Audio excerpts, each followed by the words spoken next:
They believed silence could save the soul. They believed isolation could cleanse sin. But inside these walls, something else was born.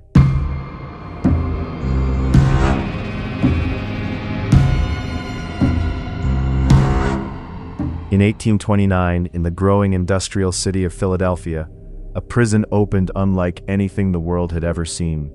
It was massive, Gothic, almost cathedral-like in design. High stone walls stretched toward the sky.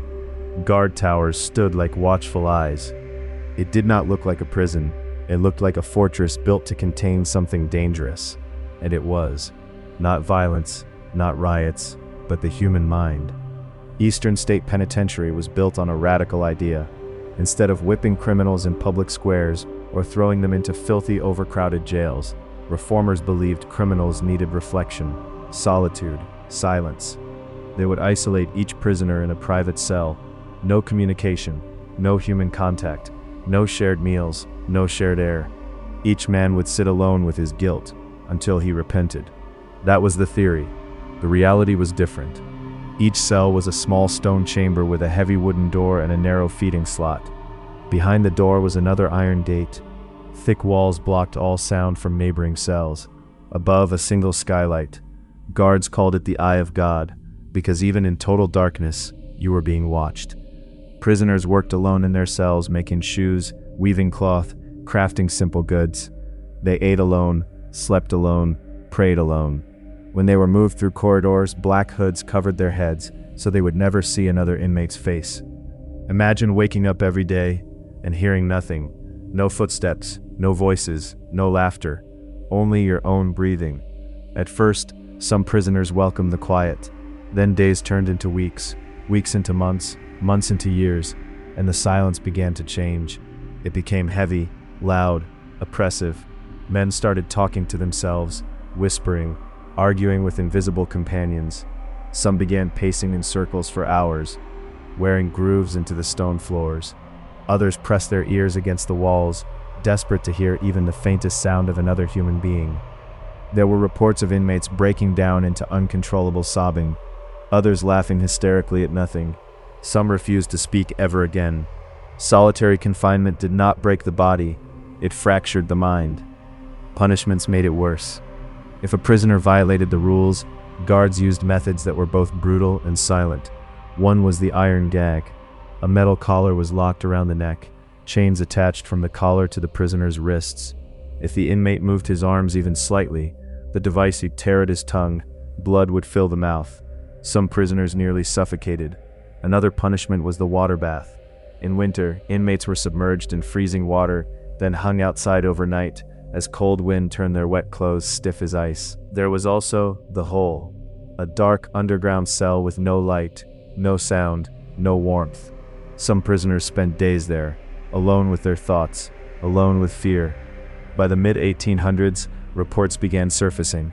Inspectors noted signs of mental collapse, hallucinations, depression, complete psychological breakdown. One official wrote that the system was worse than any torture. Yet the prison continued. Because from the outside, it looked clean, orderly, humane, but the damage was invisible. And then, in 1929, one of America's most infamous criminals entered those gates. Al Capone, the Chicago gangster responsible for countless murders during Prohibition. Unlike other inmates, Capone's cell was different. Rugs covered the floor. A cabinet radio played soft music.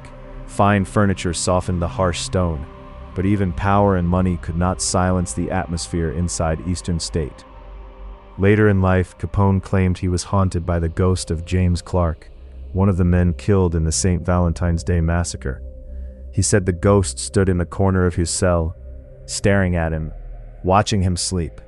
Perhaps it was guilt, or perhaps the prison amplified the darkness already inside him. Over time, the solitary system began to crumble. Studies proved what some had feared from the beginning. Total isolation does not reform the mind. It damages it. Prisons around the world abandoned the model Eastern State had inspired, but the damage had already been done. Thousands of men had passed through those silent corridors. Thousands had left, changed forever. The prison finally closed in 1971. The gates shut, the cells emptied, and nature began reclaiming the structure. Paint peeled from the walls, iron bars rusted, grass grew through cracks in the stone floors, rain dripped through broken ceilings, but something about the place felt unfinished. When preservation efforts began years later, workers reported strange experiences: cold drafts in sealed rooms, footsteps echoing down empty hallways, whispers in cell blocks where no one stood. Visitors today describe overwhelming feelings of dread in certain areas.